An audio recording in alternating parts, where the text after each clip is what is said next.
અહીંયા હું તમને બે વાત કહીશ. એ બે વાત પૈકીની સૌથી પહેલી વાત એ છે મિત્રો કે તમારે કોઈ પણ વિદ્યાર્થીએ એનસીઆરટી વાંચવાની જરૂર નથી. જો વાંચવી છે સારી વાત છે, પણ હવે તમે એમ કહો છો કે સાહેબ તમે આખી એનસીઆરટી અમને ભણાવો તો તમારે કોઈએ વાંચવાની જરૂર નથી. હવે તમે મારા પર ભરોસો કર્યો છે, વિશ્વાસ રાખી જ દીધો છે, તો પૂરો રાખજો. રાઈટ? કારણ કે અડધો અને અધકચરો વિશ્વાસ છે ને એ હંમેશા માણસને હેરાન કરતો હોય છે. જો ભરોસો કરો ને કોઈ પર તો પૂરો કરજો, નહીતર ભરોસો જ ન કરતા. રાઈટ? શક કરવા કરતા વિશ્વાસ, શક કરીને જીવવા કરતા વિશ્વાસ રાખી અને મરી જવું સારું. એવી એક નાનકડી એવી લાઈન છે જે યાદ આવી ગઈ, મેં તમને કહી દીધું. રાઈટ? તો હવે આ એનસીઆરટી નું અહીંયાથી આપણે પહેલું પગથિયું ચડવા જઈ રહ્યા છીએ. સાહેબ શું કામ મહત્વની છે એનસીઆરટી? એની 2-4 મિનિટ વાત કરી લઈએ. સાહેબ આ એનસીઆરટીમાં જીઓગ્રાફી, આ જ એનસીઆરટીમાં બંધારણ, આ જ એનસીઆરટીમાં અર્થશાસ્ત્ર, આ જ એનસીઆરટીમાં ઇતિહાસ. આ 4 વિષયો તમે જોજો. તમારી કોઈ પણ પરીક્ષા, યુપીએસસી ની પરીક્ષા છે ને, તો યુપીએસસી ની આર્ટ એન્ડ કલ્ચર રહી ગયું, યુપીએસસી ની પરીક્ષા છે એમાં પણ આ મહત્વનું છે. પ્રશ્ન ચિંતા કરવાની છે, તમારે કોઈ ચિંતા કરવાની નથી. ચલો, તો સૌથી પહેલું જે ચેપ્ટર છે એ ચેપ્ટરમાં સૂર્યમંડળમાં પૃથ્વી. આપણું જે સૂર્યમંડળ છે એ સૂર્યમંડળમાં પૃથ્વીનું લોકેશન શું છે? સાહેબ આ પૃથ્વી જે છે એ પૃથ્વીનું સૂર્યમંડળમાં મહત્વ શું છે એવો પહેલા ચેપ્ટરમાં ઉલ્લેખ કરેલો છે.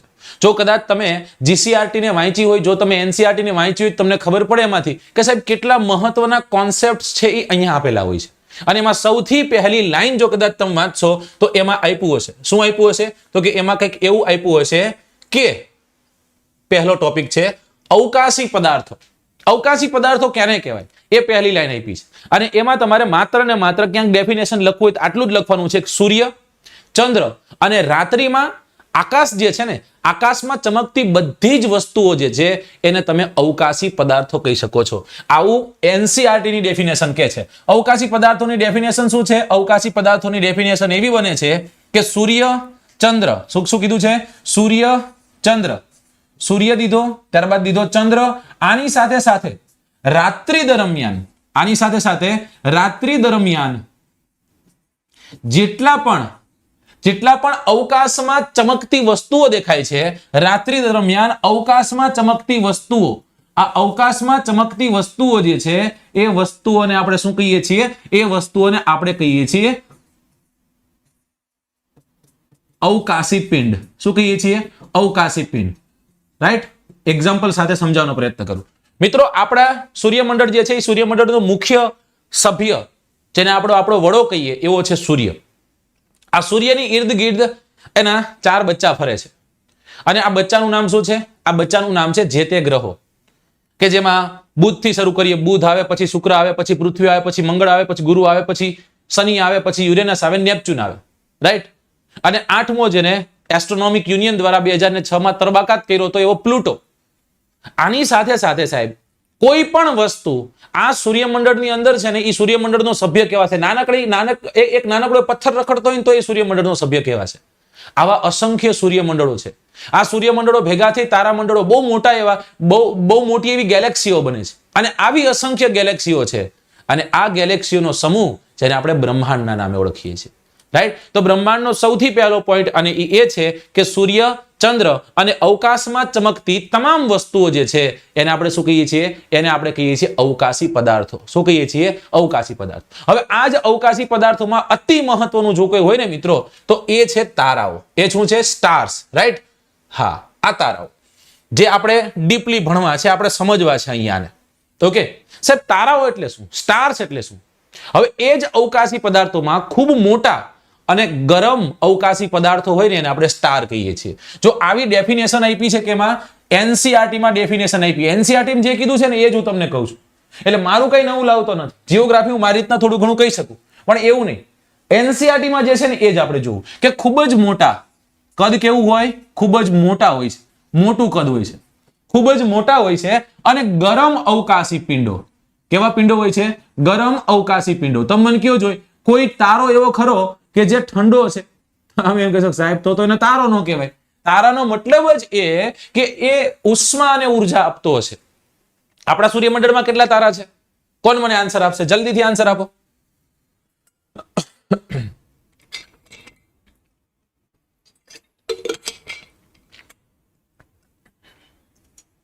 ચલો આજે 500 છોકરાઓ થવા જોઈએ. 6, 7, 8 બધી પૂરી થશે.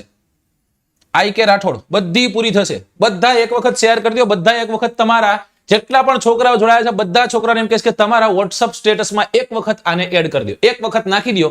આવશે ને એટલે એને આવવું પડશે. કારણ કે સારું જ્ઞાન મળતું હોય તો આવે. સાહેબ આ તારાઓની વાત કરો ને, અમે બીજી કઈ વાત કરવા માંગતા નથી. તારાઓ અમને સમજાવો કે સાહેબ આ તારાઓ શેના બનેલા છે? સ્ટાર જે છે એ શેના બનેલા છે? તો યાદ રાખજો, તારાઓ જે છે એ વાયુઓથી બનેલા છે. કેનાથી બનેલા છે? અલગ અલગ વાયુઓથી નિર્માણ પામેલા છે. તો તારાઓ વાયુઓથી નિર્માણ પામેલા છે. આ પ્રશ્ન પૂછાય, રાઈટ? કેમાંથી છે? 6થા ધોરણ.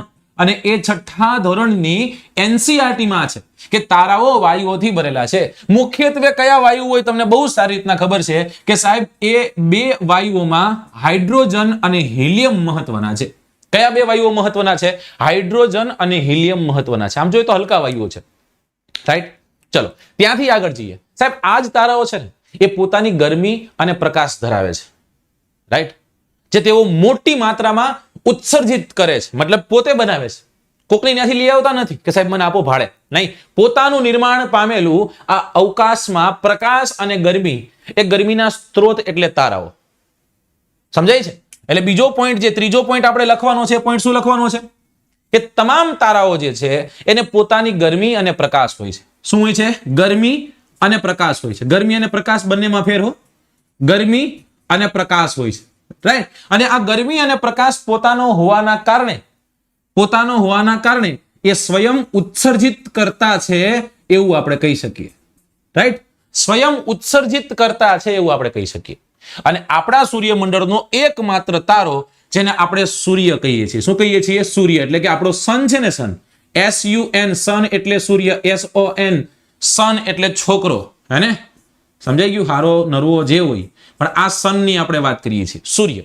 હવે આપણો સૂર્ય પણ એક તારો છે. શેનો બનેલો હશે સાહેબ? હાઇડ્રોજન અને હિલિયમનો બનેલો. સાહેબ સૂર્ય શું છે? ખૂબ જ મોટો એક ગરમ અવકાશી પિંડ છે. સાહેબ સૂર્ય શેનો બનેલો? વાયુઓથી બનેલો છે. સાહેબ સૂર્યમાં શું હશે? ગરમી અને પ્રકાશ છે પોતાનો, અને પોતે ઉત્સર્જિત કરે છે. આમાં શું થતું હોય છે? એવું તો શું થતું હોય છે તારાઓમાં કે તારાઓ સ્વયં પ્રકાશિત છે. તારાઓ જે છે એ તારાઓ સ્વયં પ્રકાશિત છે. એની પાછળનું કારણ શું છે એ હું તમને બે ઘડીમાં સમજાવી દઉં. મારી રીતના સમજાવવાનો પ્રયત્ન કરું છું. આને કોઈ એક્ઝામ્પલમાં ક્યાંય તમારે ટાંકવાનું નથી. મિત્રો, સૂર્ય છે ને, સૂર્ય જ્યારે નિર્માણ પામ્યો ત્યાંથી હાઇડ્રોજન અને હિલિયમ વાયુનો બનેલો છે. અને આ હાઇડ્રોજન ભેગા થાય છે. શું થાય છે? હાઇડ્રોજન ભેગા થાય છે. તો બે હાઇડ્રોજન ભેગા થઈ અને શું બનવાનો પ્રયત્ન થઈ રહ્યો છે? હિલિયમ બનવાનો પ્રયત્ન થઈ રહ્યો છે. તો સૂર્યમાં જેટલા પણ હાઇડ્રોજન છે એ શું બનવા જઈ રહ્યા છે? હિલિયમ બનવા જઈ રહ્યા છે.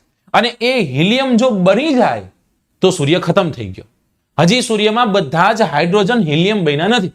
અત્યારે આપણે 23% જેટલા બન્યા છે એમ કહો ને. બાકી શું છે? બાકી હાઇડ્રોજનનું પ્રમાણ આજે વધુ છે.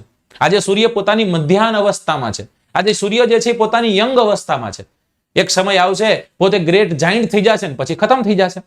સમજાય? તો હાઇડ્રોજન અને હિલિયમ ભેગા થતા હશે, હાઇડ્રોજન અને હાઇડ્રોજન ભેગા થઈને હિલિયમ બનતા હશે. અને આ સમય દરમિયાન ઘણા હાઇડ્રોજન એવા હશે જે ખર્ચાઈ જશે, રાઈટ?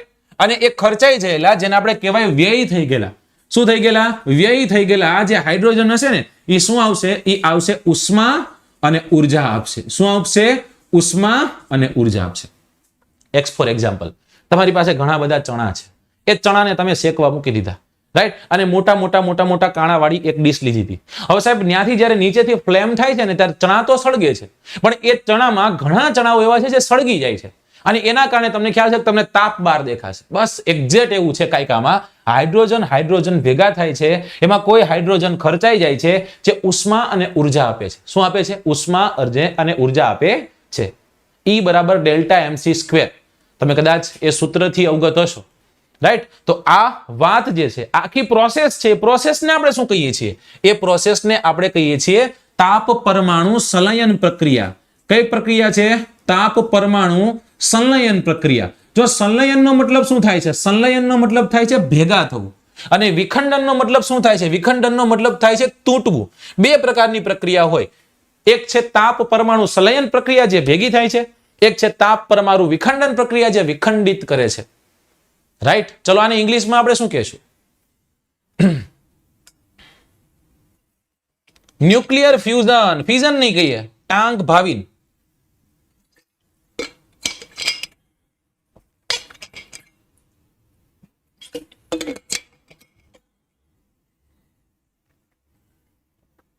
એને આપણે શું કહેશું? તાપ પરમાણુ સંલયન પ્રક્રિયા. કઈ પ્રક્રિયા? તાપ પરમાણુ સંલયન પ્રક્રિયા. ઓકે, ફ્યુઝન કહેશું. શું કહેશું? ફ્યુઝન.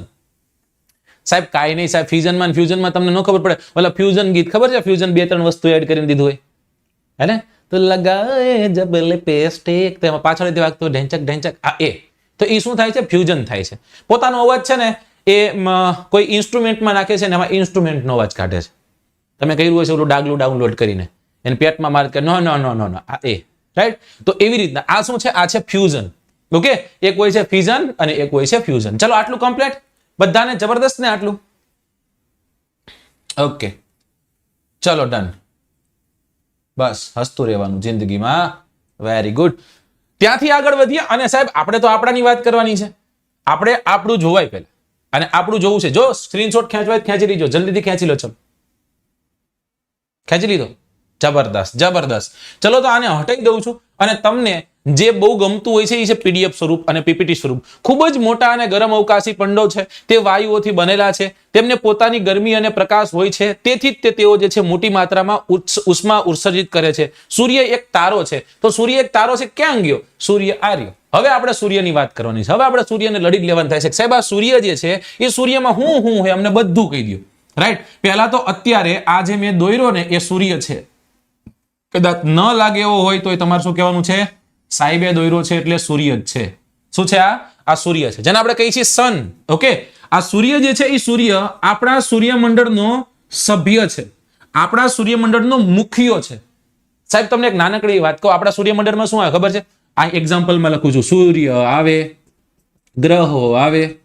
ગ્રહોને શું હોય? તો કે ઉપગ્રહો આવે. ઉપગ્રહો સાથે સાથે શું હોય? લઘુ ગ્રહો આવે.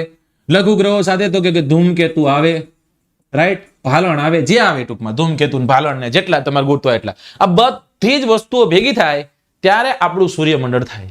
સમજાઈ ગયું? હવે સમજો, 2 ત્રાજવા લીધા છે. આ 2 ત્રાજવા છે. એક ત્રાજવું આયનકોરનું, એક પલ્લું આયનકોરનું, એક પલ્લું આયનકોરનું. હવે આયનકોરના પલ્લે મેં સૂર્ય દાદાને મૂકી દીધા અને બાકી આની કોર બધાને ગોઠવી દીધા. સમજાઈ ગયું? આપણે ખાલી ડિવિલિયર્સ ને મેક્સવેલ બેને જ રાખ્યા, બાકી બધા આયનકોર, વિરાટ કોહલી બધા. સાહેબ આ સૂર્યનું વજન છે ને એ આપણા સૂર્યમંડળનો 99.86% જેટલો ભાગ રોકે છે. માય ગોડ, 99.86% એટલે શું થયું? એનો મતલબ એવો થયો કે 0.14% બાકી બધા અગ્રહો, ઉપગ્રહો, ધૂમકેતુ, લઘુગ્રહો બધા આવી ગયા એમાં. વિચાર, સમજાય? એટલે તો દાદો છે ને, ત્રેવડો બહાર જાવ હે ને, અગાસી જઈને સાંભળો છે. સમજાઈ ગયું ને? સન ટેનિંગ થઈ જાય છે અત્યારે તો. હીટવેન કારણે આપણે ઉપર આવી જાય છે, ડિહાઇડ્રેશન થઈ જાય.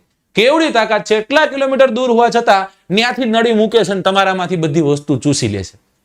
એટલે જ એને દાદો કહીએ છીએ સાહેબ. એના કારણે સૃષ્ટિ છે એટલા માટે એને દાદો કહીએ. સમજાય છે? કોકના માટે જીવે એને સંત સુરા ફકીર કહીએ સાહેબ. કોકનું કરી નાખે એને સંત સુરા ફકીર કહી શકાય નહીં. ચલો તો હવે આપણે આ સૂર્યની વાત કરવાની છે, આ દાદાની વાત કરવાની છે આપણે. યસ, નો જવાય. ઓકે ચલો, તો આ સૂર્ય જે છે સૂર્યમાં સૌથી પહેલો પોઈન્ટ તમારે લખવાનો છે સાહેબ, સૌર મંડળના મધ્યમાં છે. આ સૂર્યમંડળ આપણા સૂર્યમંડળમાં ક્યાં છે? આપણા સૂર્યમંડળના મધ્યમાં છે. સૂર્યમંડળના મધ્યમાં ગોઠવાયેલો છે, મતલબ કે સેન્ટરમાં છે. અને હકીકતમાં સેન્ટર જેવો જ છે, કંઈક વ્યવસ્થિત કામ છે. એકદમ વિશાળ અને અત્યંત ગરમ વાયુથી બનેલો છે. કેવો છે? એકદમ વિશાળ અને અત્યંત ગરમ વાયુથી બનેલો છે. કેનાથી બનેલો છે? ગરમ વાયુથી બનેલો છે. પોઈન્ટ નંબર 3, આ સૂર્યમંડળ જે છે એ સૂર્યમંડળને બાંધી રાખે છે અને ખેંચાણ બળ પ્રવાહ કરે છે. ખેંચાણ બળ ના કારણે બધા જ ગ્રહોને, ઉપગ્રહોને, તમામ સદસ્યો જેટલા પણ છે એ બધાને બાંધી રાખે છે. શું કરી રાખે છે? બાંધી રાખે છે. તમે નાના હતા ને ત્યારે તમે પતંગ ચગાવતા, યાદ હોય તો. સવારના 6 વાગે ઉપર ચડી જતા, ખીહેર નદી નો ચકતી તોય ચગાવતા. કદાચ જો ભેજ આવે તો એ પતંગ આપણી આમ કમાઈને ઢઢા વગરની નીચે આવતી, તોય આપણે આંચકા મારતા, રાઈટ? કારણ કે આપણને એક ભડભડિયો હતો, એક શોખ હતો એનો, રાઈટ? પછી અંતે તમે પતંગ ચગાવી નાખીને પછી સાહેબ, હું ગામમાંથી બિલોંગ કરું છું એટલે મને ખબર છે કે ગામડાનું સિઝન જે છે કંઈક આવ્યું હોય, પેલા 15 દિન પછીના 15 દિન લંગરિયા રમવાના, પછી દોરો વધ્યો ને લંગરિયા રમવાના. તો એ લંગરિયા રમવામાં તમે જ્યારે એ લંગરને બાંધો છો દોરાથી પછી તમામ માથે ફેરવું છે, તો જો તમે ફેરવું છે ને તો તમને ખબર છે કે જ્યારે તમે કોઈ એક જગ્યાએ લંગર આવે છે ને ત્યારે તમે એને આંચકો મારો છો, તમારા હાથમાં પણ એ બળ દેખાય છે, એક જગ્યાએ વધુ બળ દેખાય છે, રાઈટ? અને અંતે એ લંગર ફરે છે. એ લંગર શું કરે છે? એ લંગર ફરે છે. તો આમાં શું થતું હોય છે નોર્મલી મિત્રો? આમાં એવું થતું હોય છે કેન્દ્ર તરફથી એક બળ લાગતું હોય છે, કેન્દ્ર તરફ ખેંચતું હોય છે, અને એક બળ એવું લાગતું હોય કે જે કેન્દ્રથી વિપરીત લઈ જવાતું હોય છે. હવે લંગર આમ જવા માંગે છે અને તમે એને અંદર તરફ ખેંચ્યું છે એટલે લંગરની પોઝિશન અહીંયા થઈ ગઈ. લંગર આમ જવા માંગે છે પણ તમે એને ખેંચ્યું એના કારણે લંગરની પોઝિશન આ થઈ ગઈ. લંગર જે છે એ લંગર આમ જવા માંગે છે પણ તમે ખેંચ્યું એટલે એની પોઝિશન આમ થઈ ગઈ. સમજાઈ ગયું? તો લંગર જે છે એ લંગર તમારાથી વિરુદ્ધ જવા માંગે છે પણ તમે લંગરને તમારાથી વિરુદ્ધ જવા દેતા નથી, અને અંતે આ લંગર જે છે એ લંગર આવી રીતના ગોળ ગોળ ફરે છે. મિત્રો આમાંથી મારે તમને એટલું જ કહેવું છે કે ખેંચાણ બળ છે ને, ખેંચાણ બળ, એ ખેંચાણ બળના કારણે આ સૂર્ય છે એ સૂર્ય બધા જ ગ્રહોને પોતાની આસપાસ પરિક્રમા કરાવે છે. શું કરાવે છે? પોતાની આસપાસ પરિક્રમા કરે છે. ધીસ ઇઝ વેરી સિમ્પલ, એકદમ ઈઝી, બધાને યાદ રહી જાય, બધાને સમજાઈ જાય એવું છે. જીઓગ્રાફી છે ને, જીઓગ્રાફી કોન્સેપ્ચ્યુઅલ છે. જો એના કોન્સેપ્ટ સમજાણા સાહેબ તો તમે તોડી નાખશો. તમે બધા પ્રશ્નના આન્સર કરી શકશો જો તમે એના કોન્સેપ્ટ કરી ગયા તો. 70% કોન્સેપ્ચ્યુઅલ હોય જીપીએસસીમાં, રાઈટ? 30% તે ફેક્ટ બેઝ હોય. સમજાઈ ગયું? કોક જ્વાળામુખી ફાટ્યો હોય એ ફેક્ચ્યુઅલ થઈ ગયું, સમજાય? પણ જ્વાળામુખી કઈ રીતના ફાટે તમારે સમજવું હોય, તમારે કોન્સેપ્ટ સમજવા પડે. અને મિત્રો બધી વાતો આપણે સમજવી છે, જેટલું છે એનસીઆરટીમાં એ બધું લઈ લેવું છે, કાંઈ મૂકવાનું થતું નથી. ચલો, સૂર્યમંડળ જે છે એ સૂર્યમંડળ માટે ગરમી અને પ્રકાશનો એકમાત્ર સ્ત્રોત છે. આપણું સૂર્યમંડળ જે છે એ સૂર્યમંડળમાં, આપણા સૂર્યમંડળમાં ગરમી કોણ આપે? આપણા સૂર્યમંડળમાં ગરમી આપે સૂર્ય. હવે ગરમી છે એના જ કારણે, ગરમી છે એના જ કારણે ક્યાંક જીવ શક્ય છે, અને એ જીવ શક્ય છે તો એની પાછળનું કારણ શું છે? સૂર્ય. પ્રકાશનો એકમાત્ર સ્ત્રોત કયો? આપણા માટે પ્રકાશનો એકમાત્ર સ્ત્રોત કયો? પ્રકાશનો એકમાત્ર સ્ત્રોત છે આ. તમે એમ કે ના સાહેબ બધા તારા પ્રકાશના સ્ત્રોત હોય. હું તમને એમ કહું છું કે કોઈ તારો એવો ખરો કે બપોર તમામ બેઠા હોય ને એના કારણે, એ તારાના કારણે તમને પરસેવો લાય? નો થાય, નો થાય, નો થાય. માત્ર ને માત્ર સૂર્ય હોય તો જ તે. રાત્રે સૂર્ય જે છે, મતલબ કે પૃથ્વી જે છે, પૃથ્વી પોતાની ઘુમનના કારણે સૂર્યથી વિપરીત વહી જાય છે આપણે જ્યાં રહેતા હોઈએ, બરાબર, એ જગ્યા, અને એના કારણે આપણને રાત અનુભવાય છે. ત્યારે તો એવું ક્યાંય ન જોવા મળ્યું કે સાહેબ ત્યાં તો બીજો કોઈક તારો હતો એનો પ્રકાશ પડતો હતો, તમારે તો દીનો દી જ રહેશે. એવું રહેશે ક્યારે? અને દીનો દી રહે તો આપણે જીવી ન શકીએ. એક એવા હેબિટેડ ઝોનમાં આપણી પૃથ્વી આવેલી છે કે જેના કારણે રાત અને દિવસના તાપમાનમાં બહુ મોટો વેરિએશન નથી અને મનુષ્ય જીવ સૃષ્ટિ શક્ય છે. ગ્લોબલ વોર્મિંગના કારણે ટેમ્પરેચર વધી રહ્યું છે, એક સમય વધશે અને ધુમાડા નીકળી જવાના મારા તમારા બેને, સમજાય? પણ આપણે એને પ્રયત્ન કરીએ છીએ આવી રીતના કરવાનો, પણ અત્યારે આવી રીતના થાય છે, આવી રીતના ઘટે વધે આમ વધી રહ્યું છે. ઓલ બીકોઝ ઓફ વસ્તી વધારો. આપણે કોઈના બાપનું માનતા નથી એટલા માટે. ચલો સાહેબ મને એ કહો ને કે આ સૂર્ય કેટલો દૂર છે, અમારી પૃથ્વી કેટલો દૂર છે? આ તમારી પૃથ્વી છે, રાઈટ? આ તમારી પૃથ્વી છે, જેને આપણે અર્થ કહીએ છીએ, જેને આપણે શું કહીએ છીએ? જેને આપણે કહીએ છીએ વસુંધરા. શું કહીએ છીએ? વસુંધરા. ગતે મુંજે યસે પુંજે નિરાલંબા સરસ્વતી. તો અહીંયાથી કેટલા કિલોમીટરની દૂરી આ સૂર્ય છે? આવો પ્રશ્ન પૂછે. 150 મિલિયન કિલોમીટર દૂર છે. કેટલો છે? 150 મિલિયન કિલોમીટર દૂર છે. ચલો કોણ મને કહે છે 150 મિલિયન એટલે કેટલા કિલોમીટર થશે? જલ્દીથી આન્સર કરજો મિત્રો.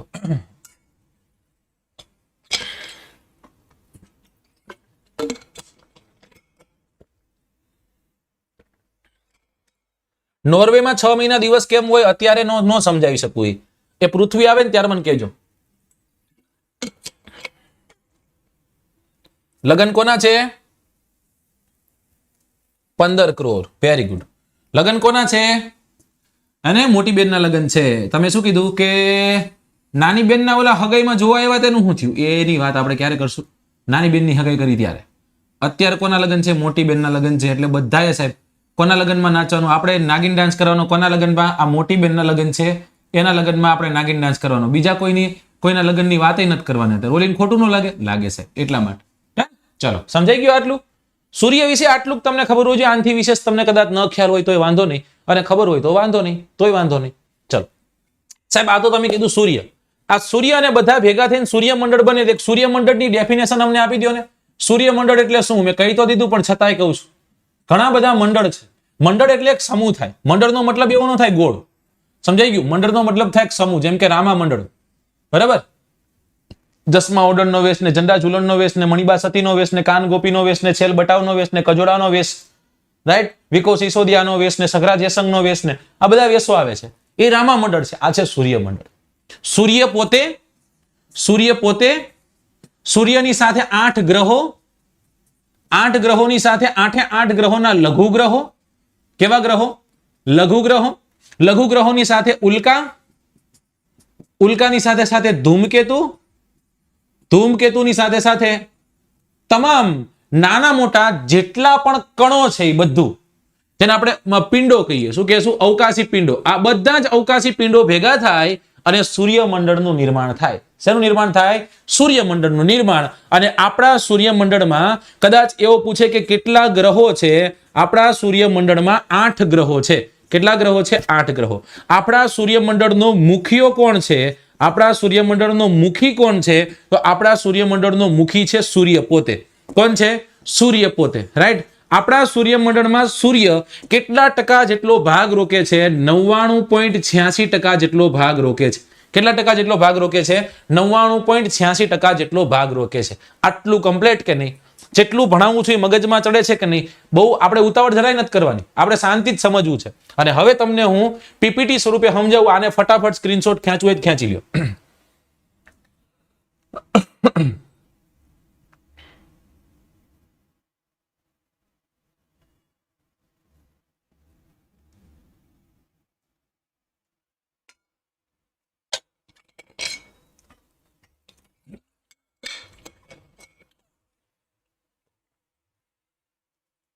ઓકે, ચલો.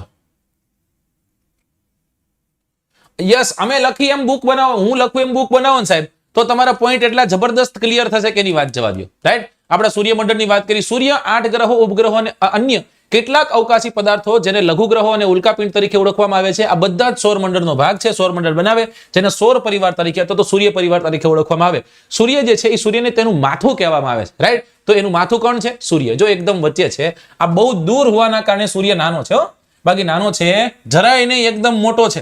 હવે આમાં વારા એની ફરતે ફરતે ગ્રહો ફરે છે. અને આ જે ગ્રહો ફરી રહ્યા છે ને મિત્રો, આ બધા જ ગ્રહો કોઈ એક ચોક્કસ માર્ગમાં ફરે છે. જેમ કે શનિ કાકા ગયા, બરાબર? શનિ કાકા અહીંયાથી જાય છે. આ શનિ કાકાનો માર્ગ છે. આ શનિ કાકાનો માર્ગ છે, રાઈટ? તો શનિ કાકા એક નીકળશે, જોજો હમણાં. જો નીકળ્યા, આ શનિ કાકા નીકળ્યા આ માર્ગમાંથી, તો શનિ કાકાનો આ જે માર્ગ છે એ માર્ગને આપણે કહીશું કક્ષા. એને આપણે શું કહીશું? કક્ષા. ગ્રહો સૂર્યની ફરતે ફરતે કોઈ એક ચોક્કસ માર્ગમાં ગતિ કરે છે, જેને આપણે તે ગ્રહની કક્ષા કહીએ છીએ. શું કહીએ છીએ? કક્ષા. આને આપણે શનિની કક્ષા કહેશું. કેની કક્ષા કહેશું? શનિની કક્ષા કહેશું. આ શનિની કક્ષા ગઈ. હવે એમાં સૌથી મધ્યમાં કોણ છે? સૌથી મધ્યમાં છે આ રિયો ડાડો. એને આપણે કહીએ છીએ સુરત ડાડો. કેવો ડાડો? સુરત ડાડો. ડન. હવે આ સુરત દાદાથી સૌથી નજીકનો ગ્રહ કયો? જો સૌથી ફાસ્ટ ફરીને ક્યારે ખતમ થઈ જાય ખબર નથી પડતી. જો આવ્યો, એ ગયો, રાઈટ? અને એ આ કક્ષામાં ફરે છે. અહીંયા આવ્યો, જોજો. એ આવ્યો, આવ્યો. આને આપણે કીધું બુધ ગ્રહ. કયો ગ્રહ કીધો? બુધ. બુધ પછી બીજો કયો ગ્રહ આવે? બુધ પછી જે ગ્રહ આવશે જેને આપણે કહીએ છીએ શુક્ર ગ્રહ. કયો ગ્રહ? શુક્ર ગ્રહ. શુક્ર પછી અહીંયા એક ગ્રહ આવશે જેને આપણે કહીએ છીએ પૃથ્વી. જેને આપણે શું કહીએ છીએ? પૃથ્વી. આ બ્લુ કલરનો જે પટ્ટો છે ને, ત્યાં જે ગ્રહ આવશે એને આપણે કહીએ છીએ પૃથ્વી. પૃથ્વી પછી તમને બધાને બહુ નડતો હોય એવો એક ગ્રહ આવશે, ઘણો દૂર હોવા છતાં આપણને નડે છે. એનું નામ છે મંગળ ગ્રહ. તો જો પેલા બુધ, પછી શુક્ર, પછી પૃથ્વી, પછી મંગળ. આટલા થઈ ગયા. આ થઈ જાય ને એની પછી એક પટ્ટો આવશે, અને આ પટ્ટાને આપણે કહીએ છીએ લઘુ ગ્રહનો પટ્ટો. કેનો પટ્ટો? લઘુ ગ્રહનો પટ્ટો. જેવો લઘુ ગ્રહનો પટ્ટો ખતમ થાય એટલે એક વિશાળ ગેસનો બનેલો એક ગ્રહ ફરતો થઈ જાય, જેને આપણે ઓળખીએ છીએ ગુરુના નામે. કેના નામે? ગુરુના નામે. એની પછી શું આવશે? શનિ. એની પછી કયો આવશે? આ નીકળો એ યુરેનસ છે. કયો ગ્રહ છે? યુરેનસ નામનો ગ્રહ છે. અને છેલ્લો ગ્રહ જે અહીંયા સુધી આવતો નથી, જેનું નામ છે નેપચ્યુન નામનો ગ્રહ. કયો ગ્રહ છે? નેપચ્યુન નામનો ગ્રહ. હવે હું તમને અહીંયાથી પ્રશ્ન પૂછું છું, તમારે મને આન્સર દેવાના, જેટલા પણ છોકરાઓ જોડાયા બધાએ. પ્રશ્ન નંબર 1 ઈ છે કે સૂર્યથી સૌથી નજીકમાં આવેલો ગ્રહ કયો? જલ્દીથી આન્સર હોવો જોઈએ, જરા પણ કોઈએ વાર લગાડવાની થતી નથી. 507 છોકરાઓની હાજરી છે. બધા લોકો જલ્દીથી આન્સર કરજો, ને જેટલા પણ છોકરાઓ જોડાયા છો બધા લોકો આને લાઈક કરજો. લાઈક કરવાની સાથે સાથે એક વસ્તુ જરા પણ ન ભૂલતા, અને એ છે તમે તમારા સ્ટેટસમાં નાખવાનું ન ભૂલતા ને. ઓકે, સ્ટેટસમાં નાખી દેજો એટલે લોકો જોડાશે. ડન? યસ, બધાનો આન્સર આવવા માંડ્યો સાહેબ. બુધ બુધ બુધ બુધ બુધ. પણ બુધની જગ્યાએ કદાચ અંગ્રેજી નામ આપ્યું હશે તો જલ્દી આન્સર કરો. અંગ્રેજી નામ આપ્યું છે, બુધ તો દીધું જ નથી નામ. બુધ નામ જ નથી દીધું તો શું દીધું હશે? અંગ્રેજી નામ દીધું હશે ને. એ અંગ્રેજી નામ કયું છે?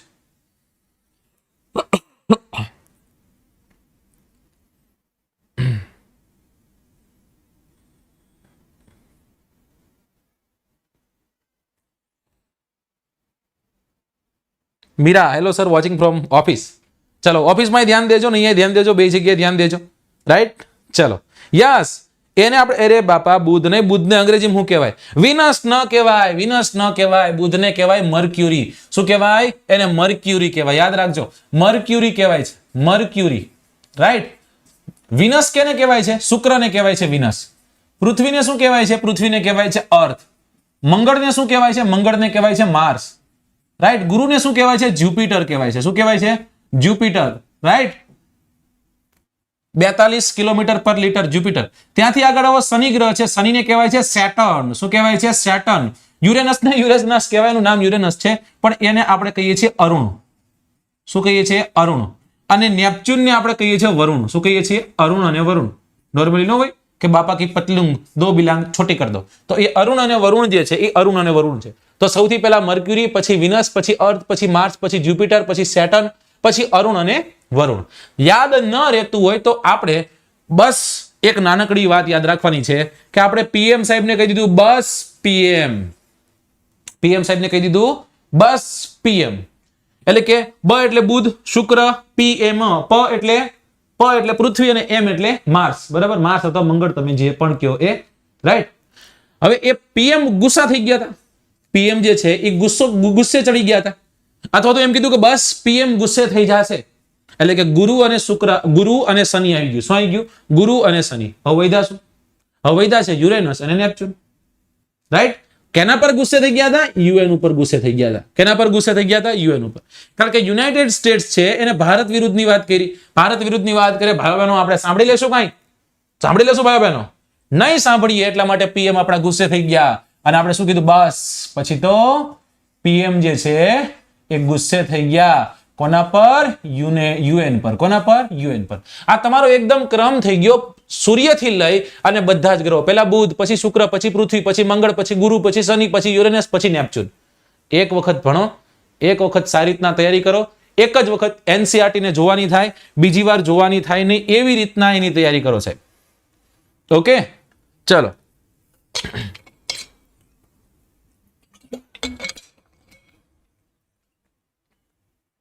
ઓકે,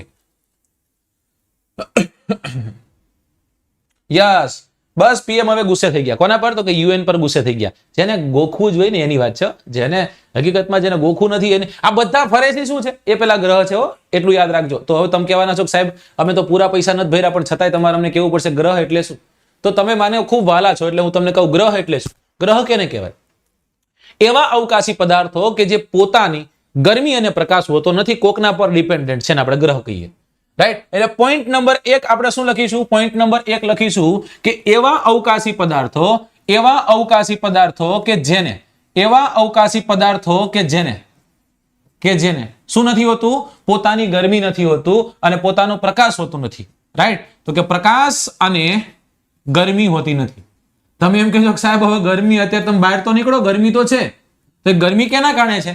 સૂર્યના કિરણોના કારણે છે. એમ નામ નથી, સૂર્યના કિરણોના કારણે છે. રાઈટ? તો સાહેબ આમાં ગરમી નથી, પ્રકાશ નથી, તો પ્રકાશિત કેમ દેખાય છે? અથવા તો ત્યાં આપણને ઉષ્મા કેમ દેખાય છે? તો એની પાછળનું કારણ છે કે એ તારાઓના કારણે. કેના કારણે? તારાઓના કારણે. સ્ટાર જે છે એ તારાઓના કારણે પ્રકાશિત દેખાય છે, અથવા તો એમાં ગરમી અથવા તો ઉર્જા હોય છે.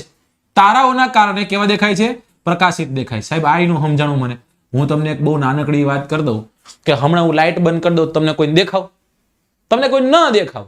એની પાછળનું કારણ શું છે કે કોઈ એક પ્રકાશ મારા પર પડે છે અને એ રિફ્લેક્ટ થઈને ત્યાંથી તમારી આંખ સુધી પહોંચે છે અને એટલા માટે તમે મને જોઈ શકો છો. કોઈ પણ વસ્તુને નિહાળવા પ્રકાશનું પરાવર્તન અનિવાર્ય છે અને આ જે તે ગ્રહને તમે જોઈ રહ્યા છો ચમકે છે, સૂર્યનું કિરણ ત્યાં પડતું હશે અને ત્યાંથી રિફ્લેક્ટ થઈને તમારી આંખ સુધી પહોંચે એટલા માટે દેખાય તમને. હા, મંગળ દેખાય છે, મંગળ દેખાય છે. આની ઉપરથી યાદ આવ્યું કે નરી આંખે દેખાતા ગ્રહોની સંખ્યા કેટલી છે? કોણ આનો આન્સર કરશે? જેને આનો આન્સર કરી દે એને મારા તરફથી 1 કરોડ આશીર્વાદ. નરી આંખે, નરી આંખો નહીં, નરી આંખે દેખાતા ગ્રહો, નરી આંખે દેખાતા ગ્રહો એની સંખ્યા કેટલી છે અને કયા કયા છે? ઓકે, 5 કે છે. જેપી ગુજરાતી એનસીઆરટી માટે કોઈ બુક ન કરાય, એનસીઆરટી વાંચી લેવાય. અને તમને જો મારા પર ભરોસો હોય, આ તો ભરોસાની વાત છે, એને ભરોસો હોય તો તમારે કોઈ બુક વાંચવાની જરૂર નથી. અહીંયા રેગ્યુલર આવશો તો વાંધો નહીં આવે. ભરોસાની વાત છે. તો ચલો, 3 દેખાય છે, ઓનલી 2. રીટાબેન એમ કે છે માત્ર 2 દેખાય. Okay okay okay. મંગળ અને શુક્ર, વાહ ભાઈ વાહ, વેરી ગુડ વેરી ગુડ. મિત્રો યાદ રાખજો, ટોટલ દેખાવ અથવા તો દેખાતા, નરી આંખે દેખાતા ટોટલ ગ્રહોની સંખ્યા જે છે એ સંખ્યા 5 છે. કેટલા છે ટોટલ? 5. તમે તરત કહેવાના સાહેબ એ તો કયો મને. હવે આપણે આપણું અઠવાડિયું લઈ લ્યો, આપણે આપણું અઠવાડિયું લઈ લ્યો. આપણું અઠવાડિયું છે એ અઠવાડિયામાં કયા કયા દિવસો આવે લખો જોઈએ. આપણા અઠવાડિયામાં એક દિવસ આવે જેનું નામ છે સોમ, રાઈટ? સોમ પછી દિવસ કયો આવશે? સોમ પછી આવશે મંગળ. મંગળ પછી દિવસ કયો આવશે? તો કે બુધ. બુધ પછી કયો દિવસ આવે? તો કે ગુરુ. ગુરુ પછી કયો દિવસ આવે? તો કે શુક્ર. શુક્ર પછી તો કે શનિ. બહુ મજા આવે, સેટરડે નાઇટ, રાઈટ? બહાર જવાનું હોય, રખડવાનું હોય અને નાઇટ આઉટ કરવાનું હોય. અને છેલ્લે આવે રવિવાર, રાઈટ? બહુ મજાનો દિવસ, રજાનો દિવસ. ને સોમવાર સુખામાં આવે, બધાને આપણને દાયિત ચડતી. તો જો મિત્રો, આપણું અઠવાડિયું છે ને આપણા સૂર્યમંડળ ભેગું જોડાયેલું છે. આમાં જેટલા પણ ગ્રહો તમને દેખાય કે જેના નામ આ અઠવાડિયાના નામ પરથી છે એ બધા નરી આંખે દેખાતા. મંગળ નામનો ગ્રહ ખરો હે, બુધ નામનો ગ્રહ ખરો હે, ગુરુ નામનો ગ્રહ તો કે હા સાહેબ છે, શુક્ર નામનો ગ્રહ 110% છે, શનિ નામનો ગ્રહ તો કે 130% છે. તો વૈધા કયા 2? તો હવે વૈધા સોમ અને રવિ. સોમ અને રવિ નામના કોઈ ગ્રહ નથી. પણ યાદ રાખજો, આ સોમ જે છે એ સોમ એટલે આપણો મામો, જેને આપણે કહીએ છીએ ચંદ્ર. અરે સોમેશ્વર, સોમનાથ, ચંદ્રનો નાથ, રાઈટ? અને છેલ્લે છે રવિ, અને રવિનો મતલબ થશે સૂર્ય. શું થશે?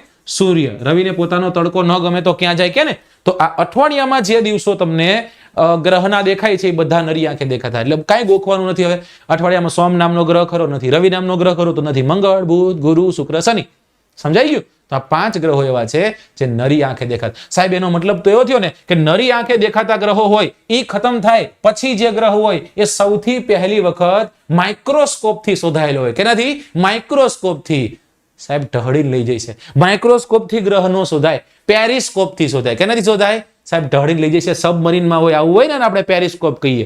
સમજાઈ ગયું? ગ્રહો, ઉપગ્રહો ને ખગોળીય પિંડો જેનાથી શોધાય ને આપણે ટેલિસ્કોપ કહીએ. શું કહીએ છીએ? ટેલિસ્કોપ. તો સાહેબ ટેલિસ્કોપની મદદથી પહેલો શોધાયેલો ગ્રહ કયો? તો કે ટેલિસ્કોપ જે છે એ ટેલિસ્કોપની મદદથી સૌથી પહેલો શોધાયેલો ગ્રહ જે છે એને આપણે કહીએ છીએ યુરેનસ નામનો ગ્રહ. કયો ગ્રહ છે? યુરેનસ. કોને શોધ કરી હતી? હર્સલ નામના વ્યક્તિએ કરી હતી. વિલિયમ હર્સલ નામના વ્યક્તિએ કરી હતી. એટલા માટે આપણે હર્સલ ગ્રહના નામે પણ આપણે એને ઓળખીએ છીએ. કેના નામે ઓળખીએ છીએ? હર્સલ નામથી એને આપણે ઓળખીએ છીએ. હા, ટેલિસ્કોપ કહેવાય. ઓકે.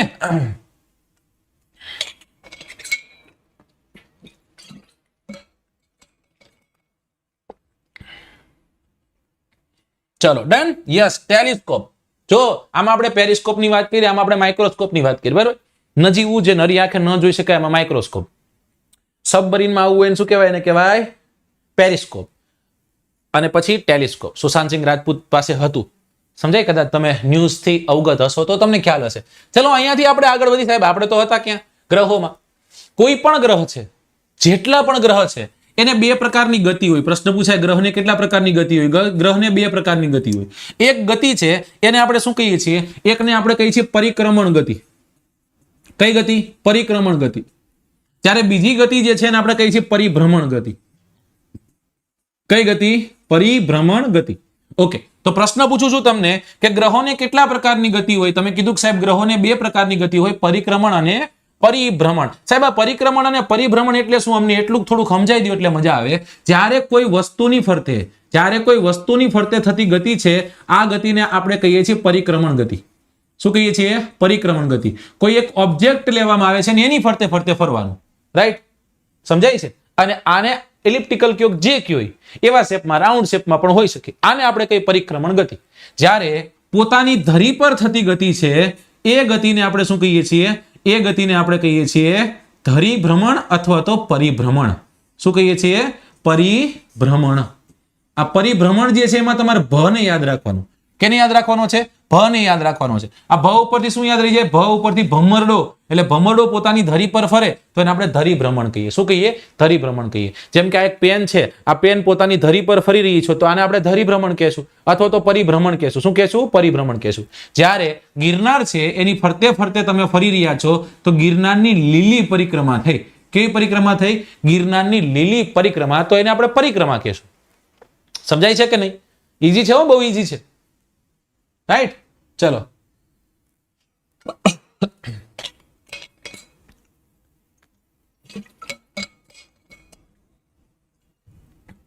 ઓકે, ચલો તો ત્યાંથી આપણે આગળ વધીશું. તો આપણે ગ્રહોની વાત કરી. ગ્રહોની વાતોમાં આપણે જતા ક્યાં સુધી પહોંચ્યા? પરિક્રમણ અને પરિભ્રમણ સુધી પહોંચ્યા. ત્યાંથી આપણે આગળ વધીએ કે સાહેબ હવે હું તમને પ્રશ્ન પૂછું. ગ્રહ શબ્દ જે છે, ગ્રહ શબ્દ જેને આપણે પ્લાનેટ કહો છો, ઇંગ્લિશમાં શું કહીએ છીએ? આપણે પ્લેનેટ કહીએ છીએ, રાઈટ? સાહેબ એ ગ્રહ શબ્દ ક્યાંથી આવ્યો છે? ગ્રહ શબ્દ ક્યાંથી આવ્યો છે? મારા છોકરાઓ હશે ને એને કદાચ નહીં આવડતું હોય ને તોય આન્સર કરી આવશે. ગ્રહ શબ્દ ક્યાંથી આવ્યો? મેં પ્રશ્ન પૂછ્યું, ચલો આન્સર આપો. મારા છોકરાઓ આન્સર કરી દેશે આનો, મને ખબર છે. કઈ ભાષાનો શબ્દ છે?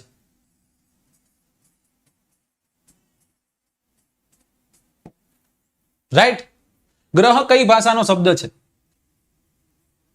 Okay, Latin. Very good, very good, very good, very good. Latin કીધું તમે. ઓકે, લેટિન કીધું ને? હા. તો જો મેં તમને સમજાવ્યું હતું સાહેબ, કાંઈ નું આવડે ને કદાચ તો કહી દેવાનું સાહેબ ગ્રીક વર્ડ છે, ગ્રીક શબ્દ છે. કેવો શબ્દ છે? ગ્રીક શબ્દ, ગ્રીક લેટિન શબ્દ છે. સાહેબ આ કઈ રીતના કયો શબ્દ છે? ગ્રહ શબ્દ છે ને એ ગ્રીક શબ્દ ઉપરથી ઉતરી આવ્યો છે જેને આપણે કહીએ છીએ પ્લેનેટાઈ. શું કહીએ છીએ? પ્લેનેટાઈ. આને કહેવાય એનસીઆરટી. આ પોઈન્ટ તમે આજ દી સુધી ક્યાંય નહીં જાણ્યા હોય, લગભગ પહેલી વાર તમે આ જાણતા હશો, રાઈટ? અને આ પ્લેનેટાઈ જે છે જેનો અર્થ શું થાય છે? જેનો અર્થ થાય છે વાન્ડર્સ. શું થાય છે? વાન્ડર્સ થાય છે, રાઈટ? વાન્ડર્સ નથી કહેતા, રાઈટ? તો એ પ્લેનેટાઈ જે છે એ પ્લેનેટાઈ એનાથી ઉપર એક શબ્દ આવ્યો જેને આપણે કીધું પ્લાનેટ અથવા તો પ્લાનેટ અથવા તો પ્લેનેટ. શું કીધું? પ્લેનેટ અથવા તો પ્લાનેટ. અને આ જ planet how many planets are there in our solar system? There are 8 planets in our solar system. તો એ પ્લાનેટ શબ્દ ક્યાંથી આવ્યો? પ્લેનેટ ઉપરથી આવ્યો. પ્લેનેટ શબ્દ કઈ ભાષાનો છે? ગ્રીક ભાષાનો શબ્દ છે. એટલે કે ગ્રહ શબ્દ જે છે મુખ્યત્વે ક્યાંથી ઉતરી આવ્યો તો એ આપણને ખબર પડી. અહીંયા આપણા સૂર્યમંડળમાં 8 જેટલા ગ્રહો છે, તમને બધાને ખબર છે. એટલે અહીંયા લખી નાખું છું એની સંખ્યા. એટલે મારે આ કહેવાની જરૂર નથી, તમને બધાને ખબર છે. અને હમણાં આપણે એની વાત કરી પણ લીધી છે, રાઈટ? ચલો ત્યાંથી આગળ જઈએ. સૂર્ય જે છે ને, સૂર્ય તેમના અંતરના ક્રમમાં જે આપણે ગોઠવા હતા, પહેલા બુધ, પછી શુક્ર, પછી પૃથ્વી, પછી મંગળ, પછી ગુરુ, પછી શનિ, પછી યુરેનસ, પછી નેપચ્યુન, રાઈટ? આવા ગ્રહો આમ ગોઠવાયેલા છે. આ સૂર્યમંડળના તમામ 8 ગ્રહો એક નિશ્ચિત માર્ગમાં ફરે, જેને આપણે શું કીધું? જેને આપણે કીધું કક્ષા. શું કીધી? જેને આપણે કક્ષા કીધું. ઓકે, ચલો તો હવે પ્રશ્ન અહીંયા અને આન્સર પણ અહીંયા જ તે કે સાહેબ ગ્રહો જે છે એ ગ્રહો સૂર્યની ફરતે ફરે છે. ગ્રહો સૂર્યની ફરતે જે માર્ગમાં ફરે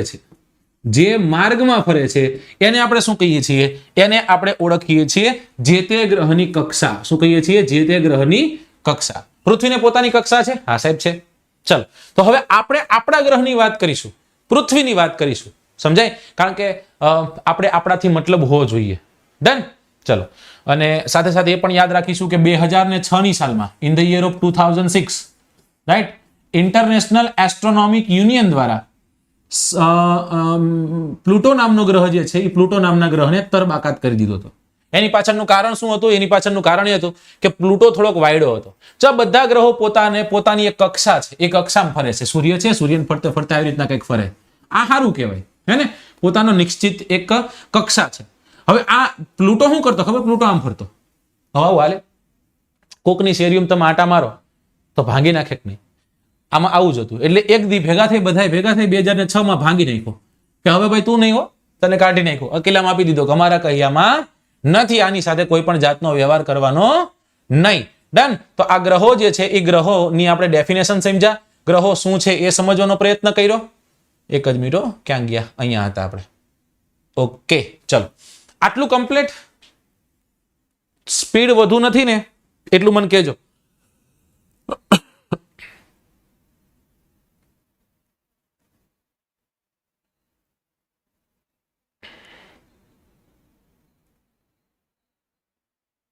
યસ, પ્લુટો વામન ગ્રહ. Very good. હા,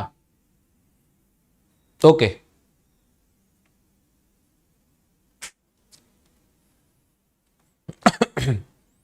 चलो, बरोबर दौड़ता है ना? બધું બરોબર દોડતા है. मजा આવી ગઈ ને कल्पेश भाई?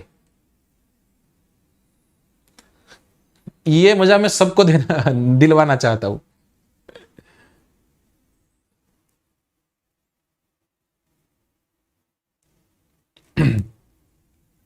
स्क्रीनशॉट ले लियो.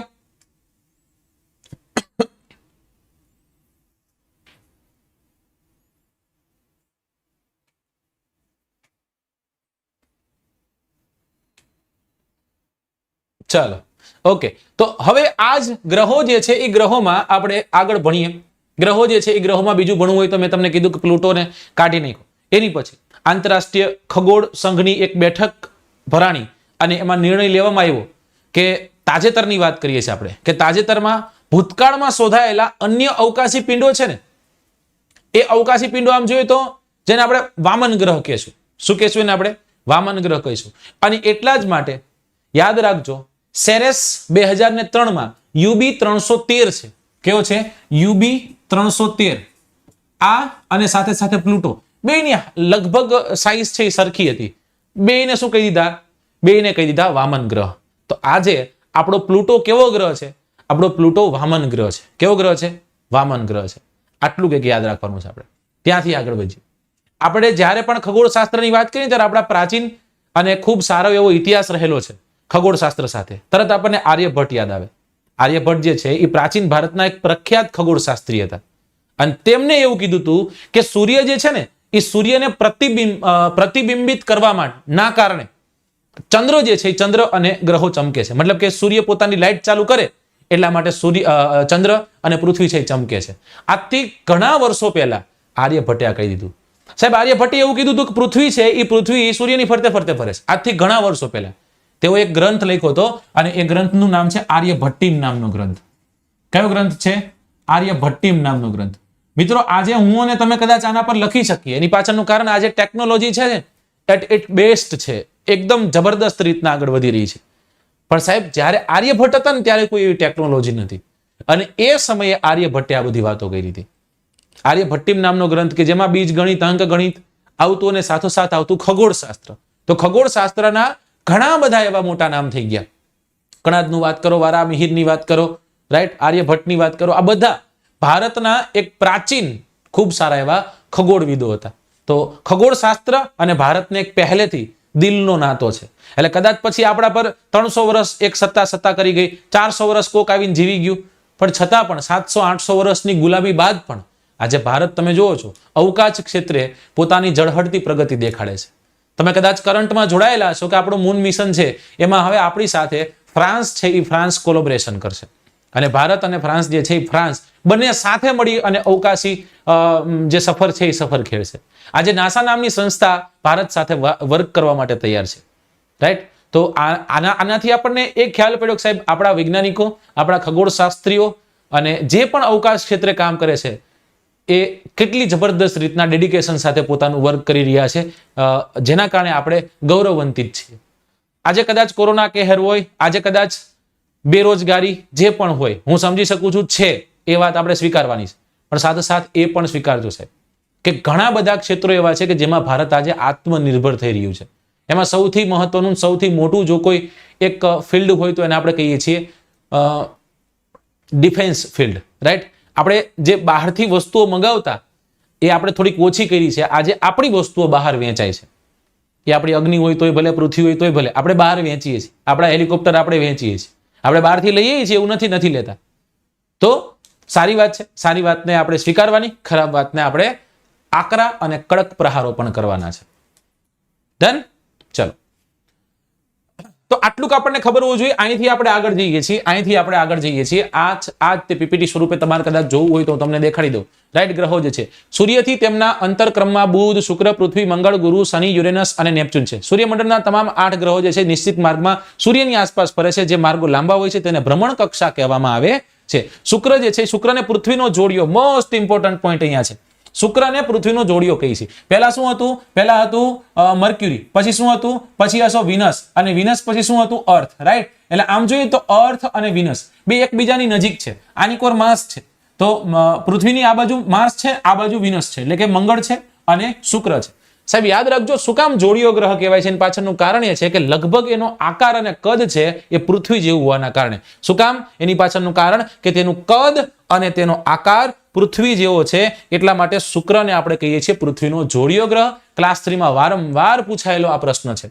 ઓગસ્ટ 2016 સુધીમાં પ્લુટોને પણ ગ્રહ માનવામાં આવતો હતો. જો કે આંતરરાષ્ટ્રીય ખગોળ સંઘની એક બેઠક થઈ, એમાં નિર્ણય લેવામાં આવ્યો હતો કે તાજેતરના ભૂતકાળમાં શોધાયેલા અન્ય અવકાશી પદાર્થો જે છે, જેમાં આપણે સેરેસ 2003, UB 313 ની જેમ પ્લુટો જે છે એને પણ આપણે વામન ગ્રહ કહી શકીશું. શું કહેશું? એને પણ આપણે વામન ગ્રહો કહેશું. આર્યભટ્ટની વાત કરી કે પ્રાચીન ખગોળ વેતા હતા અને તેઓએ કીધું હતું કે સૂર્યનો પ્રતિબિંબ છે એના કારણે ચંદ્ર અને ગ્રહો જે છે એ ગ્રહો ચમકતા હોય છે. ત્યાંથી આપણે આગળ વધીએ.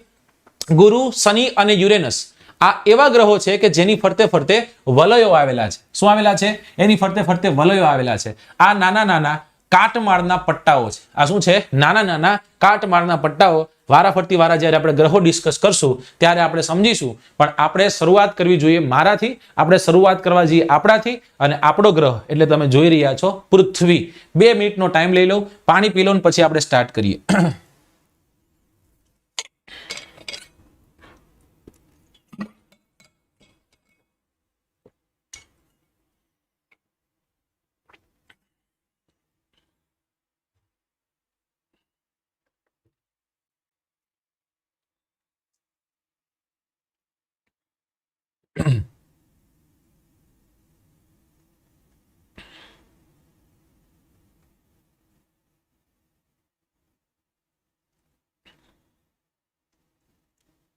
ચાલો, બધા એક વખત સાહેબ, બધા એક વખત જો જેને નથી નાખ્યું એ પોતાના સ્ટેટસમાં એકવાર નાખી દો.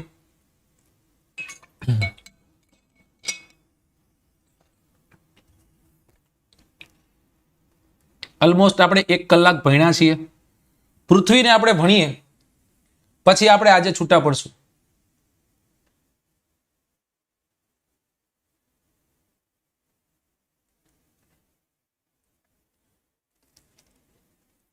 જેટલા પણ જોડાયા છો બધા આ કામ કરો.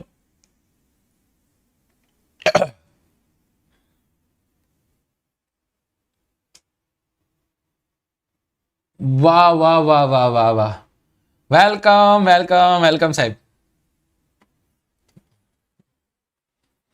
ચાલો, મનીષ સાહેબ આવી ગયા છે. ઘટતી એનર્જી આવી ગઈ.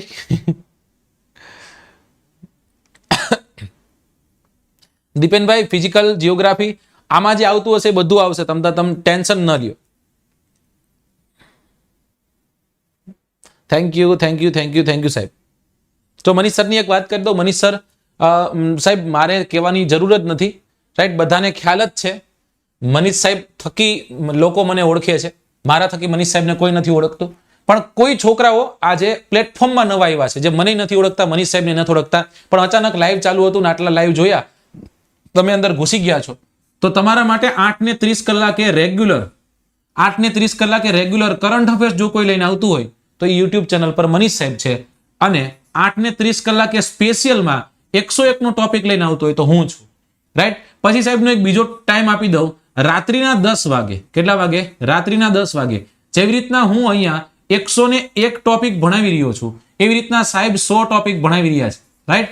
અને આ 100 ટોપિક જે છે એ 100 ટોપિકમાં સાહેબ બંધારણ કવર કરી રહ્યા છે, આ 100 ટોપિકમાં સાહેબ વિજ્ઞાન કવર કરી રહ્યા છે, આ 100 ટોપિકમાં સાહેબ કરંટ અફેર્સના મહત્વના બનાવો જે છે એ બનાવોને લઈ રહ્યા છે, આ 100 ટોપિકમાં સાહેબ ઇંગ્લિશને પણ લઈ રહ્યા છે. તો આ બધા જ વિષયો જે ઘટતા વિષયો છે એ બધા વિષયો સાહેબ પાસે છે. સાહેબે મને જીકે આપી દીધું કે સાહેબ તમે જીકે બધું લ્યો, તમે વારસો ભણાવો, ભૂગોળ ભણાવો, ઇતિહાસ ભણાવો અને સાંસ્કૃતિક વારસો ભણાવો, રાઈટ. આટલું તમે કરાવો, બાકીના વિષયો જે છે એ હું તમ તાર કરાવી દઈશ. તો બંધારણ, વિજ્ઞાન, કરંટ અફેર્સ અને ઇંગ્લિશ તમારા માટે બહુ મહત્વના છે. આ બધા જ વિષયો તમે રાત્રિના 10 વાગે ભણી શકો. એટલે આમ જોઈએ તો એક ફિક્સ ટાઈમ ટેબલ હોવું જોઈએ. 8:30 મારા લેક્ચરમાં આવ્યા, 10 વાગ્યા પહેલા મારો લેક્ચર રેગ્યુલર ખતમ થઈ જતો હોય છે અને સાહેબનો લેક્ચર તરત સ્ટાર્ટ થઈ જાય. 10 થી 11 એક જ કલાક સાહેબ ભણાવશે અને ત્યાં તમને એક ટોપિક બહુ સારી રીતના સમજાવશે. હું એમ નથી કહેતો કે તમે ત્યાં રહેજો જ તે, હું તમને એમ કહું છું કે એક વખત જજો જ તે, પછી 100% તમે એમ કહેશો કે સાહેબ સાચી આંગળી ચીંધી તમે, મને કામ લાગે એવું કંઈક મને ત્યાંથી મળ્યું. સમજાઈ ગયું? પ્રશ્ન આન્સર એમના ઓપ્શન બી આવે ને ઓપ્શન સી આવે એવી રીતના જવાબ નહીં. આમાં જવાબ જે છે એ સાચા જવાબ બધા તમને મળશે. સમજાઈ ગયું? સાથે સાથે એક્સપ્લેનેશન મળશે સાહેબ, એ મહત્વનું છે.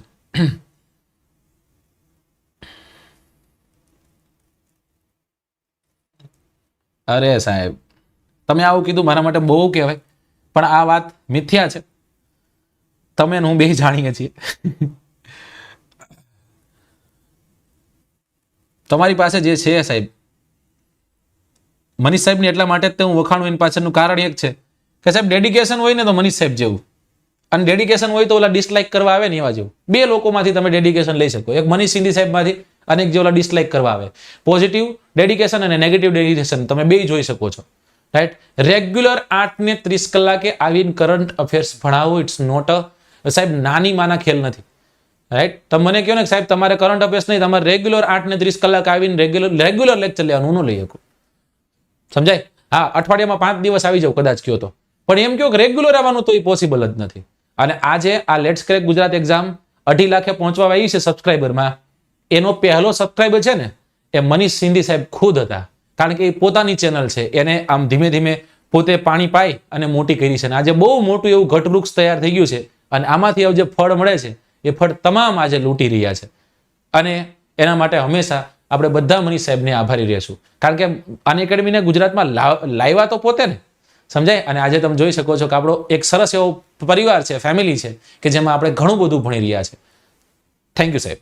ચાલો, તો આજે આપણે આગળ વધીએ અને હવે આજના ટોપિકમાં પૃથ્વી ભણવી છે. શું ભણવી છે? પૃથ્વી, જેને આપણે કહીએ છીએ અર્થ. આપણા આટલા બધા ગ્રહો છે, આ બધા ગ્રહોમાં એકમાત્ર ગ્રહ કે જ્યાં પાણી શક્ય છે.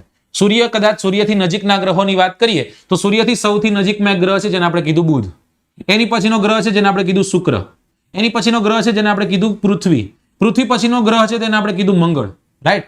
હવે આ બધા જ ગ્રહો છે જેને આપણે ટેરિસ્ટોરિયલ ગ્રહો કીધા. કેવા ગ્રહો કીધા? ટેરિસ્ટોરિયલ ગ્રહો. મતલબ કે જેનું આવરણ ઘન છે, જેનું આવરણ માટીનું બનેલું છે તેવા ગ્રહો, રાઈટ. અને જેવા આ ગ્રહો ખતમ થાય એટલે તરત અહીંયા એક તમને પટ્ટો જોવા મળે છે અને આ પટ્ટો છે લઘુ ગ્રહોનો પટ્ટો.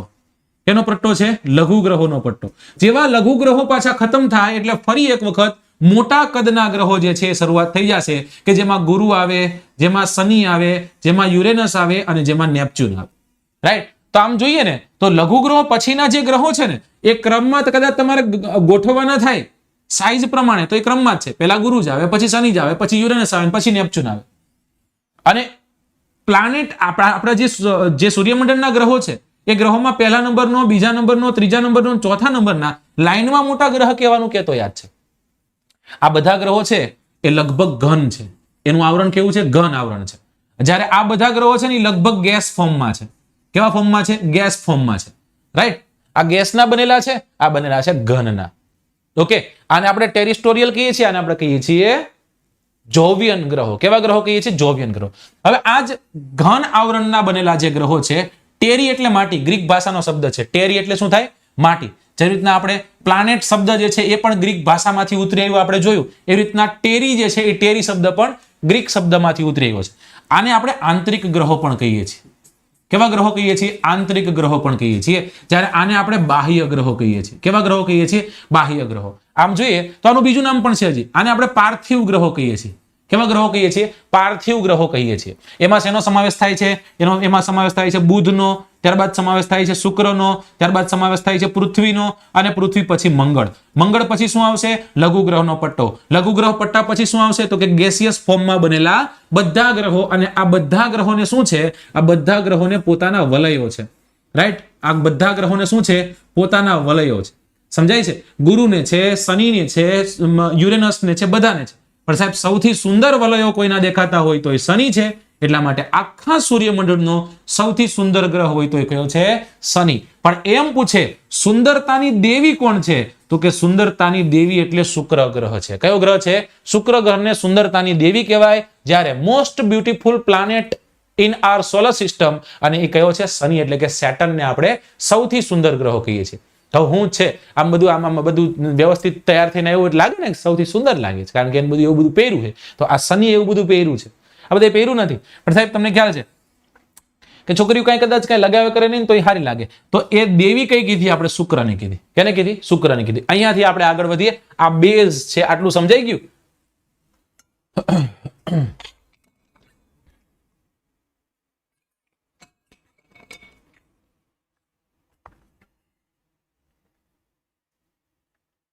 ચાલો, થેન્ક યુ સાહેબ. યસ. તો હવે આપણે આપણા ગીત ગાવાના હતા. લગ્ન કોના છે? પૃથ્વીના. તો પૃથ્વીના લગ્ન જે છે, પૃથ્વીના લગ્ન ગીત ગાશું. સાહેબ પૃથ્વી વિશે જે ફેક્ટ તમારે યાદ રાખવાના છે એમાં સૌથી પહેલો ફેક્ટ શું છે? હું લખું છું કે આ પૃથ્વી જે છે એ પૃથ્વી જે છે એ પૃથ્વી સૂર્યથી નજીકનો ત્રીજા નંબરનો ગ્રહ છે. સૂર્યથી કેટલામો ગ્રહ છે? સૂર્યથી ત્રીજા નંબરનો ગ્રહ છે. રાઈટ? આની પહેલા કોણ આવે? બુધ આવે. બુધ પછી કોણ આવે? શુક્ર. શુક્ર પછી કોણ આવે? તો કે પૃથ્વી આવે. ડન. Point number 1. સાહેબ સાઈઝની વાત કરવામાં આવે તો કદની દ્રષ્ટિએ આ પૃથ્વી જે છે, પૃથ્વી કેટલામો છે? ગુરુ, શનિ, યુરેનસ અને નેપચ્યુન પછી જો 5મા નંબરનો જો કદાચ કોઈ મોટો ગ્રહ હોય તો એ ગ્રહ કયો છે? એ ગ્રહ છે આપણો પૃથ્વી. તો કદની દ્રષ્ટિએ 5મો. સૂર્યથી નજીકતાની દ્રષ્ટિએ જોઈએ તો કેટલામો? 3જા નંબરનો થશે. રાઈટ? હવે આ પૃથ્વી છે, એ પૃથ્વીનો આકાર કેવો છે? પૃથ્વી જે છે એનો આકાર કેવો છે? કોણ મને કહે છે? પૃથ્વીનો આકાર કેવો છે?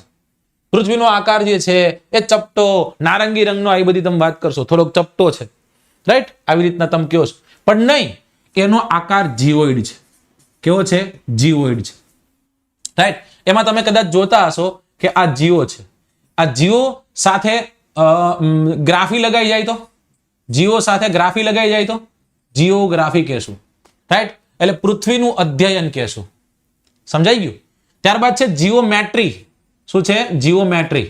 જીઓમેટ્રી એટલે પૃથ્વી જે છે એ પૃથ્વી ને કદાચ આપણે માપ્યું હોય તો પૃથ્વીનું માપન જીઓમેટ્રીમાં થાય. ક્યાં થાય? ચાલો ત્યાંથી આગળ જઈએ. જીઓની સાથે ઓઈડ લાગે તો, જીઓની સાથે ઓઈડ લાગી જાય તો જીઓની સાથે જો કદાચ ઓઈડ લાગી જાય, આઈડી લાગી જાય તો એને આપણે કહેશું પૃથ્વીનો આકાર. ઓકે? તો પૃથ્વીનું અધ્યયન, પૃથ્વીનું માપન અને પૃથ્વીનો આકાર. એક જીઓ એની ફરતે ફરતે બધું ગોઠવી દીધું આપણે. ડન? એક જીઓ એની ફરતે ફરતે બધું ગોઠવી દીધું. સમજાઈ ગયું?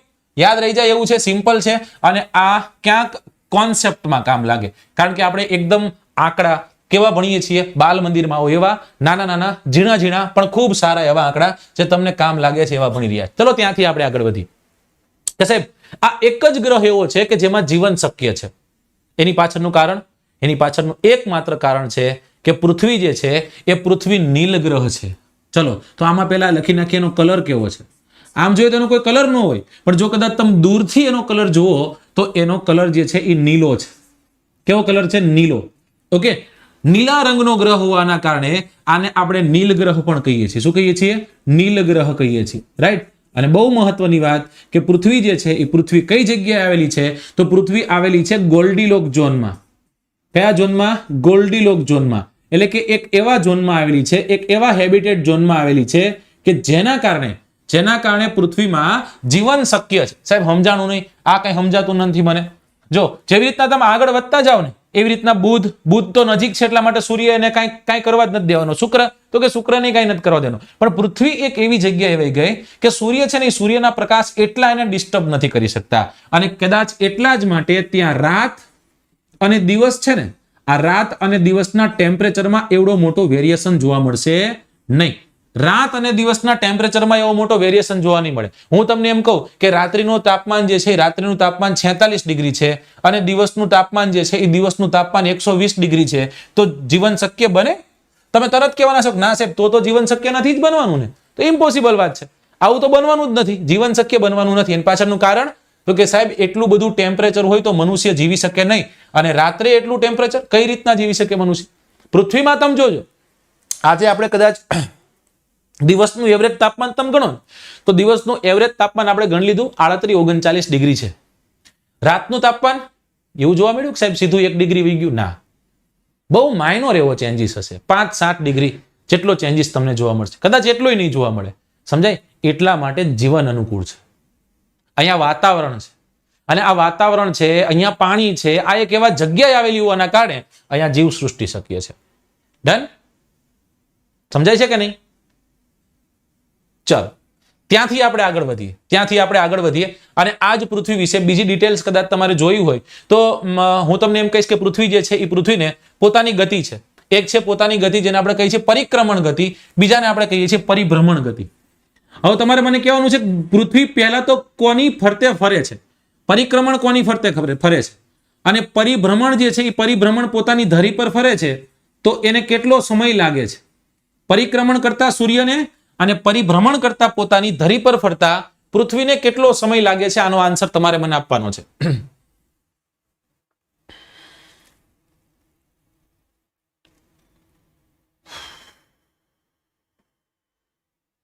Blue planet, very good.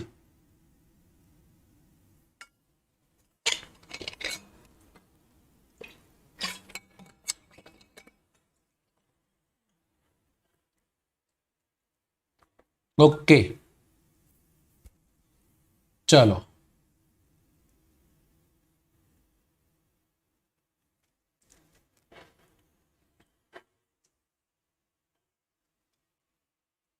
Yes, very good. 23 કલાક અને 56 મિનિટનો સમય લે છે. કેટલો સમય લે છે? 23 કલાક અને 56 મિનિટનો સમય લે છે. 23 કલાક અને 56 મિનિટનો સમય લે છે. એનો મતલબ એવો થયો કે તમે તો 24 કલાકે એક દિવસ કયો છો, તો વૈધા કેટલા? 0.4 જેટલા વૈધા. કેટલા વૈધા? 0.4 જેટલા વૈધા. 0.4 ગુણ્યા 3 કરો તો 0.4 ગુણ્યા 3 કરો એટલે આમ જોઈએ તો આખો એક દિવસ જે છે એ એક દિવસનો વધારો આપણે કેટલા વર્ષે જોઈએ છીએ? 4 વર્ષે જોઈએ છે. કેટલા વર્ષે જોઈએ છીએ? 4 વર્ષે જોઈએ. તો 23.56 એટલે કે 23 કલાક અને 56 મિનિટ જેટલો સમય પૃથ્વી પોતાની ધરી પર ફરતા લાગે છે. અને આ પરિક્રમણ ગતિને અથવા તો આ ધરીભ્રમણ ગતિને આપણે દૈનિક ગતિ પણ કહીએ છીએ. કેવી ગતિ કહીએ છીએ? દૈનિક ગતિ. એની પાછળનું કારણ સાહેબ દિવસ રાત થાય છે એટલા માટે. સમજાય? પૃથ્વી ફરીને પાછી આવી જાય, દિવસ અને રાત થઈ ગઈ. તો આ પરિભ્રમણ ગતિને આપણે શું કહેશું? એને આપણે કહીશું વાર્ષિક ગતિ. સાહેબ શું કામ વાર્ષિક ગતિ? પાછળનું કારણ કે આ વાર્ષિક એટલે કે આના કારણે વર્ષ બદલે છે. પૃથ્વી અહીંયા સૂર્યની ફરતે ફરે છે, ફરીને પાછી અહીંયા આવશે ત્યારે 1 વર્ષ જેટલો સમય થયો. અને આમાં એ 365 દિવસનો સમય લે છે. કેટલા દિવસનો સમય લે છે? 365 દિવસનો સમય લે છે. ચલો ઓકે, આટલું કમ્પ્લીટ. તો ઈઝી પોઈન્ટ છે, મજા આવે એવા છે, આવડી જાય એવા છે, સમજાય એવા છે. પણ યાદ રાખજો મિત્રો, ઈઝી લાગતા હશે કદાચ તમને, પણ આવા જ ઈઝી અઘરા પડી જાય. અને બીજી વાત કે અત્યારે ઈઝી સમજી રહ્યા છો તો તમારો બેઝ બહુ જબરદસ્ત બની રહ્યો છે. એક સમય એવો આવશે કે તમને જીઓગ્રાફી ફાવી જશે બહુ સારી રીતના, જો તમારો પાયો મજબૂત બનતો હશે તો. સાહેબ આપણો કોઈ ઉપગ્રહ ખરો? તો આપણો એક ઉપગ્રહ છે જે પૃથ્વીને છોડી અને થોડા કિલોમીટરની અંતરે પૃથ્વીની ફરતે ફરે અને જેનું નામ છે ચંદ્ર. કયો છે? ચંદ્ર. તો હવે આપણે ચંદ્ર પર ડિસ્કશન કરશું. આને કાઢી નાખું છું હવે.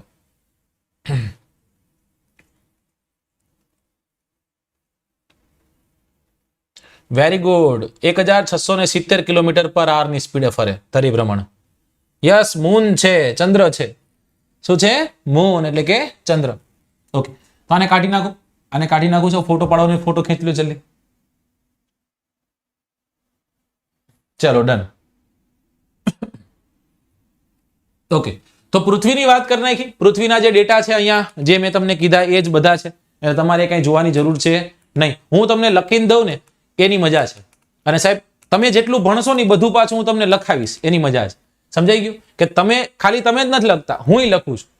એટલે જે આખી એનસીઆરટી ને હું લખીશ અને આખી એનસીઆરટી ને તમે લખશો તો આપણે બે ભેગા મળીને લખીએ. એટલે તમને એવું ન લાગે કે સાહેબ હું એકલો થઈ ગયો. ચલો, ચંદ્રમાં સૌથી પહેલો પોઈન્ટ એ લખવાનો કે આ પૃથ્વીનો ઉપગ્રહ છે. કેનો ઉપગ્રહ છે? પૃથ્વીનો ઉપગ્રહ છે. પૃથ્વીને કેટલા ઉપગ્રહ છે? એક જ છે. તો લખશો પૃથ્વીનો એકમાત્ર ઉપગ્રહ. કેવો ઉપગ્રહ? પૃથ્વીનો એકમાત્ર ઉપગ્રહ, જેને આપણે ચંદ્ર કહીએ છીએ. રાઈટ સાહેબ, આનો વ્યાસ કેટલો છે? આનો વ્યાસ કેટલો છે? મતલબ આ કેવડો છે? તો પૃથ્વી કરતા 4 ગણો નાનો છે. કેટલો છે?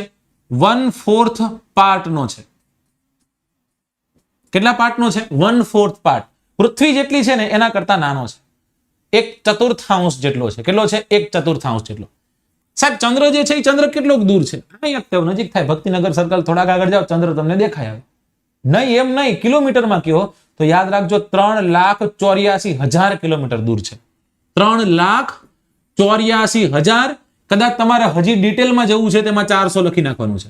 3,84,400 કિલોમીટરના અંતરે ચંદ્ર આવેલો છે. સમજાઈ ગયું?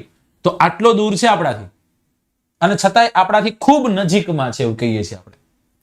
સાહેબ ચંદ્ર છે એ ચંદ્રને પોતાની ગતિ હશે? હોય જ ને સાહેબ. એને પોતાનું પરિક્રમણ હશે. સાહેબ પરિક્રમણ કોની ફરતે ફરતે ફરે? પરિક્રમણ પૃથ્વીની ફરતે ફરતે ફરે. સાહેબ ધરી ભ્રમણ પોતાના ધરી પર ફરે. એને આપણે શું કીધું હતું? એને આપણે કીધું હતું પરિભ્રમણ. રાઈટ? તો પરિભ્રમણ અને પરિક્રમણ બેયનો સમય કેટલો લે છે? તો યાદ રાખજો, આ તો યાદ રહી જાય એવી વાત છે, બહુ નાની વાત છે, કે એ અંદાજિત 27 દિવસ જેટલો સમય લે છે. કેટલો સમય લે છે? 27 દિવસ જેટલો. એટલે કે 27 દિવસનો સમય જે છે એ 27 દિવસનો સમય પૃથ્વીની ફરતે ફરતા લગાડે છે. રાઈટ? પૃથ્વીની ફરતે ફરતા લગાડે છે. તો અંદાજિત એટલો ને એટલો જ સમય જે છે એ પોતાના પરિક્રમણ પર અને પરિભ્રમણ પર એક સરખો સમય લે છે. અને એટલા માટે અહીંયાથી એક પ્રશ્ન થાય, અને એ પ્રશ્ન એ છે કે why we are facing one side of moon. શું કામ આપણને ચંદ્રની એકમાત્ર બાજુ દેખાય છે? શું કામ? એની પાછળનું કારણ એ છે કે ચંદ્ર જે છે એ ચંદ્રનો પરિક્રમણ અને પરિભ્રમણ સમય સરખો હોવાના કારણે આવી રીતના ફરતો હશે. એક જ સાઈડમાં, એક જ સાઈડ પૃથ્વીની જે સાઈડ ફરી રહી છે ત્યાં જ આવશે. પાછા તમે જશો તો ત્યાં જવાનું છે. સમજાય? એટલા માટે આપણને ચંદ્રની એકમાત્ર, તમને ડોસી જ દેખાશે, તમને બકરી જ દેખાશે, તમને પવાલો જ દેખાશે, અને દોતી જ દેખાશે. સમજાય? તો આ કારણ આ છે. આની પાછળનું કારણ મુખ્ય શું છે? કે એની પાછળનું કારણ એ છે કે એનો પરિક્રમણ અને પરિભ્રમણ સમય અંદાજિત સરખો હોવાના કારણે. આટલું યાદ રાખવાનું છે. ડન? ચલો ત્યાંથી આગળ જઈએ કે સાહેબ આ ચંદ્ર છે એની સપાટી પર પર્વતો છે. જોજો, સમજો, કોન્સેપ્ટ સમજો, તમને મજા આવશે. આ ચંદ્ર છે એ ચંદ્રની સપાટી પર પર્વતો હશે? હશે સાહેબ. ત્યાં મોટા મોટા પર્વતો છે. આ ચંદ્ર છે એની સપાટી પર ઘણા બધા મેદાનો આવેલા છે. શું આવેલા છે? ઘણા બધા મેદાનો, ઉચ્ચ પ્રદેશો પણ આવેલા છે, બધું આવેલું છે ત્યાં. રાઈટ? હવે જ્યારે આ પર્વતો છે એ પર્વતોનો પડછાયો પડશે. પર્વતોનો પડછાયો પડશે.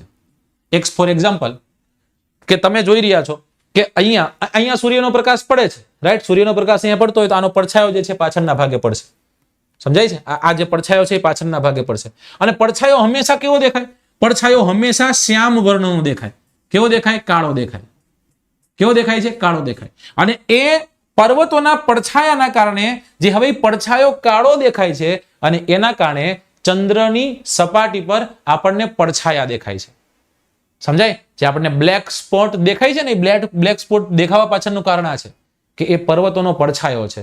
જ્યારે એના પર સૂર્યના કિરણો પડે છે એ પાછળના ભાગમાં પડછાયો પાડે છે, અને આ આપણને દેખાય છે. સાહેબ ચંદ્ર પર કોઈ ગયું હતું? હું તો નથી ગયો, પણ એક વ્યક્તિ ગયા હતા. અને હમણાં જ આખો દિવસ ગયો, કદાચ તમને મનીષ સાહેબે ભણાવ્યું જ હશે. અને એ વ્યક્તિનું નામ છે નીલ. એના આર્મ કેવા હતા? એના આર્મ હતા ખૂબ સ્ટ્રોંગ, એટલા જ માટે ત્યાં જઈ શક્યો. રાઈટ? નીલ આર્મસ્ટ્રોંગ નામનો વ્યક્તિ છે એ ચંદ્ર પર સૌ પ્રથમ પગ મૂક્યો તો 21મી જુલાઈ ઈસવીસન 1969 સાલમાં. 21મી જુલાઈ ઈસવીસન 1969. ચંદ્ર પર સૌપ્રથમ પગ મૂકનાર વ્યક્તિ કોણ છે? ચંદ્ર પર સૌપ્રથમ પગ મૂકનાર વ્યક્તિ છે નીલ આર્મસ્ટ્રોંગ. મિત્રો આની પછી ચંદ્ર પર ઘણા લોકો આમ જોઈએ તો જવાનો પ્રયત્ન કર્યો છે. નાસાએ 21 જુલાઈ ઈસવીસન 1969 માં મોકલી નીલ આર્મસ્ટ્રોંગને ત્યાં પહોંચાડી દીધો અને વિજય ફતેહ જે છે ઝંડો છે ઝંડો ફરકાયો. સાહેબ પછી એને પોતાનું મૂન મિશન છે ને સ્ટોપ કરી દીધું હતું. ફરી એક વખત નાસા જે છે એ નાસા પોતાના મૂન મિશન પર કાર્યરત બની છે.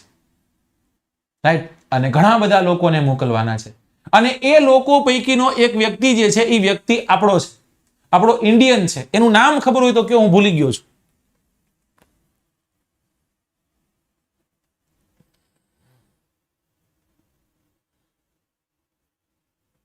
રાજા એવું કઈક નામ છે. નહીં, રાકેશ શર્મા તો નહીં નહીં નહીં નહીં નહીં. યુરી ગેગરીન સૌપ્રથમ જાનાર રાકેશ શર્મા જે છે એ ભારતના પ્રથમ અવકાશ યાત્રી છે. નહીં, લુધિયાનામાં જન્મેલા રાકેશ શર્મા, એ તો મને ખ્યાલ છે. અરે નહીં, કર્ણાટકના કા પછી આંધ્રપ્રદેશના છે.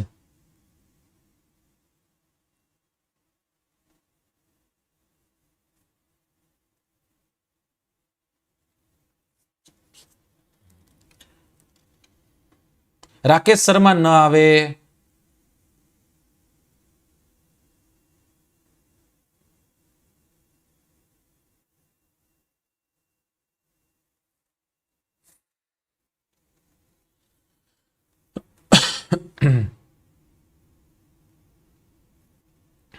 ઓકે, ચલો કાંઈ વાંધો નહીં, એ ડિબેટેબલ છે, મને યાદ નથી આવતું.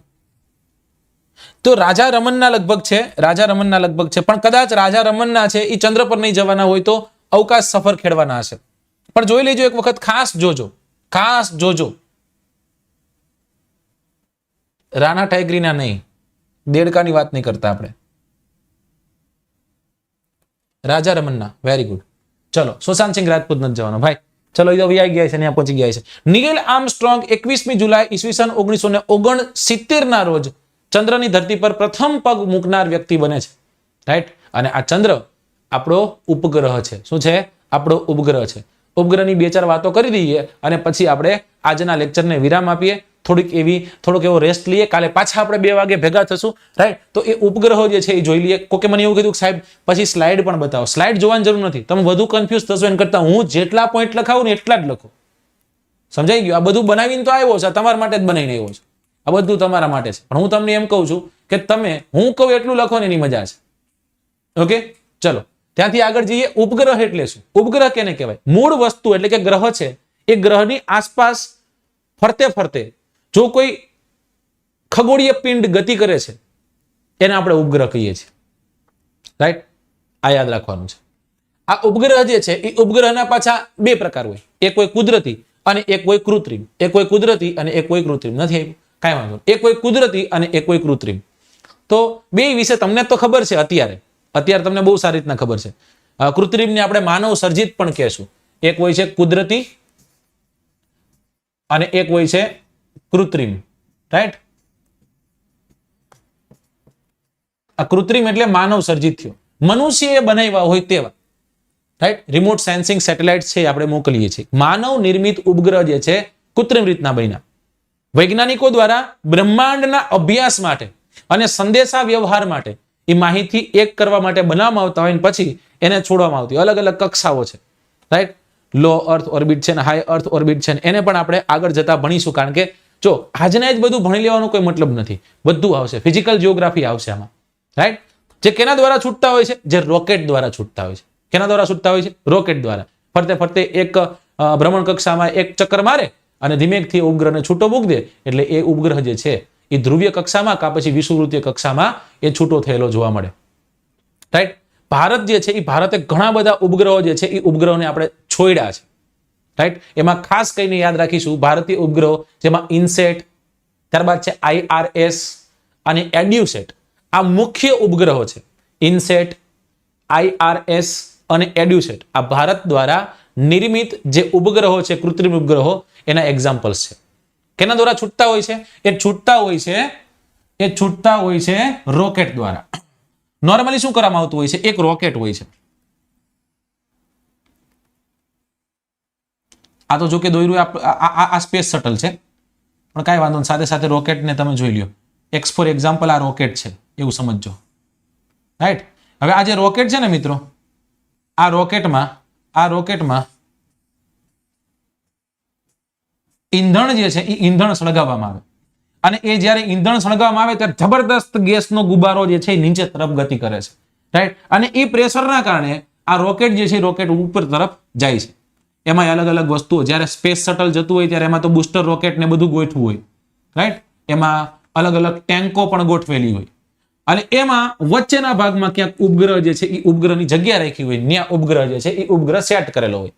હવે શું થશે કે ધીમે ધીમે કરી અને એ પૃથ્વી જે છે એ પૃથ્વીના જે વાતાવરણ છે એ વાતાવરણને છોડી દેશે અને 35,786 કિલોમીટરની ઊંચાઈ જો કદાચ વયો ગયો તો એ આપણે વિષુવવૃત્તીય કક્ષામાં ગતિ કરશે અને વિષુવવૃત્તીય કક્ષામાં એક પૂરો ચક્કર મારી અને ધીમેકથી આ ઉપરનો ઉપગ્રહ છે ઉપગ્રહને છોડી દેશે.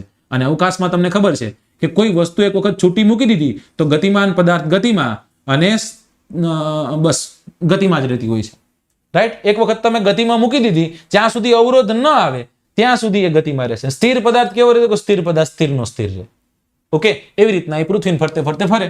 હવે શું કરશે? આ રેડિયેશન્સ નાખશે. એ રેડિયેશન્સના કારણે ઘણી બધી માહિતીઓ કલેક્ટ થશે.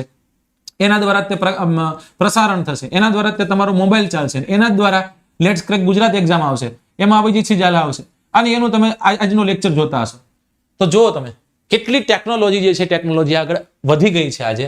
હવે આપણે આજે આટલું રાખીએ, કારણ કે આજનું ઘણું બધું થઈ ગયું. આજે આપણે ઘણું બધું ભણી લીધું, આપણે ઘણું બધું સમજી લીધું.